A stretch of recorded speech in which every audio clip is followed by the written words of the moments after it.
Magandang araw sa inyong lahat mga palangga. Welcome back to my channel, The MZ's Vlog. Thank you so much mga team abroad, team Pilipinas, team seniors, team bahay. Magandang araw sa inyong lahat. Hello! So, ito na nga mga palangga. I-share ko lang sa inyo. So, ito na naman pa kay Alden naman natin pag-usapan. So, may bago si Alden na pumirma siya or silang sumali na siya sa Viva. 'Di ba yung kumpanya niya na Myriad. So ayan, gaano nga naman sila kayaman mag-asawa or gaano naman kaya siya kayaman, sinali na yung kanyang Myriad sa Viva.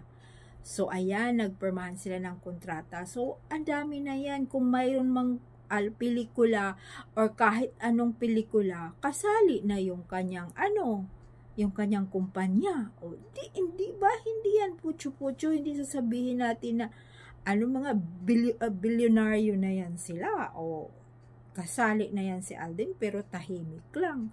Kasi hindi ka pwedeng umano lang yan, putyo-putyo ka lang dyan na yung pera mo kaunti. Di ba? O, gaano nga naman siya kayaman? Gaano na nga naman sila kayaman? Tsaka nakafocus siya sa kanyang, sa kanyang business na restaurant o ano pa ba ang business niya, 'di ba? Mayroon din siyang realty o 'di ba, mga bahay o maggagawa ng bahay tapos ibibenta. 'Di ba? Marami na silang mga business, mga palangga. Kaano nga naman siya kayaman? Tsaka siyempre nga daw, hindi na naman siya bumabata. Yan ang sabi niya.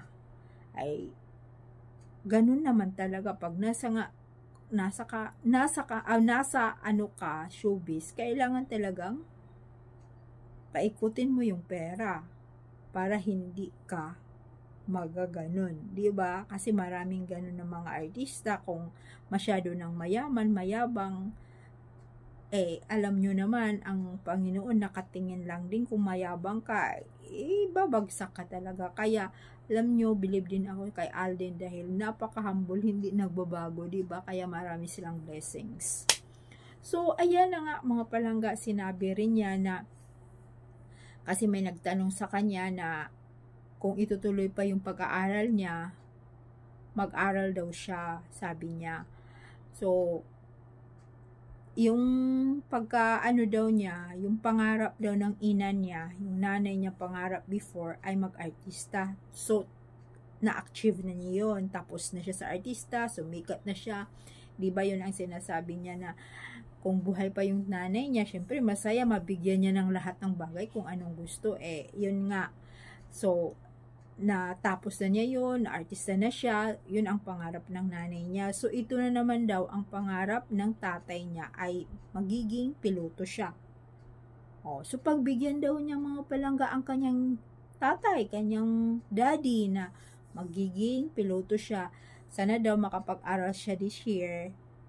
Tapos matapos niya, tapos makalipad na rin daw siya. Sabi niya ganun kasi yun daw ang pangarap ng ama niya at tutuparin daw niya, pagbigyan daw niya ang kanyang ama kasi syempre 58, 59 na daw yung kanyang ama o siya na nga lang daw ang yung parang regalo niya sa kanyang ama. Ay. Kasi mayroon daw na magbibigay sa kanya ng isang scholarship. Pero ang dami na niyang pera, pero may nag-offer pa rin na magiging scholar pa siya. Biyaya na rin yan, di ba mga palangga? So, ayan na po mga palangga. So, mayroon kung siguro, mayroon talagang mga proyekto siya na, di ba, movie, di ba, movie. So, kasali na yung kanyang kumpanya. Ang yaman na nga mga palangga.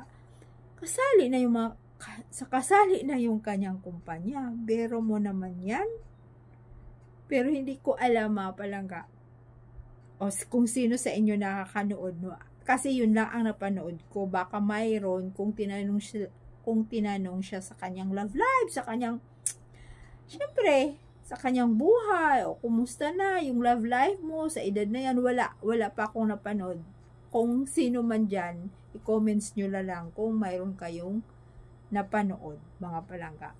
So, ayan, pero nasabi nga niya, yun na nga, nabanggit niya yung bench na yun, ay malaking event niya, na hindi daw talaga niya akalain na, kasi medyo chubby pa daw siya, kasi 1 month lang daw yung kanyang preparasyon noon, yung araw-araw daw siyang yung siyempre, nag-workout, para lang talaga dun sa bench. Nung daw, wala daw siyang work noon, or hindi daw siya busy, syempre tumataba siya. Kasi hindi naman siya busy, siguro kain lang ng kain. Paano naman kung, siyempre tumataba siya, kain ng kain, wala siya masyadong, hindi siya busy. So, pagkatapos doon, yun nga sinasabi niya, yung preparasyon niya sa bench, 1 buwan lang. Kaya medyo daw, hindi pa daw siya yun, pero okay naman daw, natapos din naman, at ayan, tagumpay rin naman daw yun. So, ayan na nga mga palangga, yung may mga kasi Aldab Nation din nagsabi, andoon daw si Maine sa kanyang event. Alam nyo mga palangga, hindi naman talaga yan, suportado naman nila yan ang isa't isa. Kaso nga lang, syempre hindi pinapakita sa kamera, hindi kinukunan ng kamera, kasi syempre, alam din naman nila. Tsaka, magpasalamat tayo kung nanood si Maine, kagaya rin noon, nanood naman ng Sekreto, hindi nga rin natin alam. Di ba mga palangga, dahil wala rin naman tayo, pero nawa, andoon. Magpasalamat na rin tayo, pero nandyan naman talaga yan, suportado nila ang isa't isa, tahimik lang, nasa tabi lang. So, ayan na mga palangga, ito, i-clear up natin, kasi baka yung iba naman, nasabi si Alden daw ang lumapit kay Kath. Alam nyo mga palangga, yun na nga, mayroon naman doong video na si Kath ang lumapit, si Kevin ang lumapit kay Alden. Syempre naghilo lang naman yun, tapos nag-akbay, binigyan na naman ng kahulugan yung pag-akbay nga, o yung pag ganon. Syempre, alam nyo, hindi na dapat, diba, hindi na dapat yun yung bibigyan ng kahulugan. Sus, pinapaano naman kaagad yun, binigyan naman ng kahulugan sa mga kasden na, ayan na nga, meron nga relasyon, tingnan mo ang sweet ng dalawa, nagyapusan, naghalikan, biso-biso lang yon, tayo hindi na matitibag, hindi na tayo papaling-paling pa, aldab lang talaga tayo mga palangga, di ba? At saka, yan na nga, syempre nabanggit din ni Alden na hindi nga rin naman siya na sikat, kasi di ba mayroon na daw yung sumusunod sa kanya, iba na namang henerasyon, ganun naman talaga pag nasa showbiz, di ba? Ilang taon kang sikat, mayroon talaga sa ngayon hindi na sikat. Kaya tingnan mo ang utak din, di ba? Kasi talaga, mayroon siyang mga negosyo. Palangga. So ayan, hindi na natin yung paniwalaan kung yung kanino pa siyang mga artista pinupush. Sa bagay, isa din yan pag artista ka, para palagi nga namang pag-uusapan, siyempre reto-reto ka kahit kanino.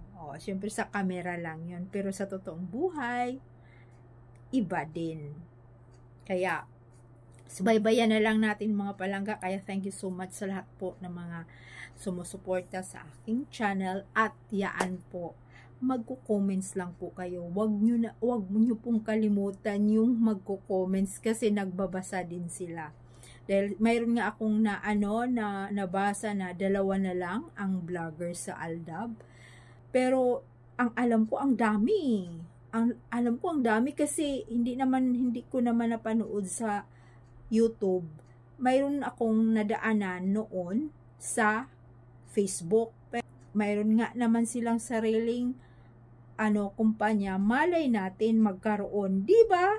Wala namang imposible magkaroon sila ng kahit na lang yung pangalan nito, isang pelikula, or magigest lang sila, di ba? Mga ganun, pero hindi na pwedeng magigest yung dalawang yan, dahil nako, eh marami pa rin tayong sumusuporta sa kanila. Kaya thank you so much mga palangga. Bye!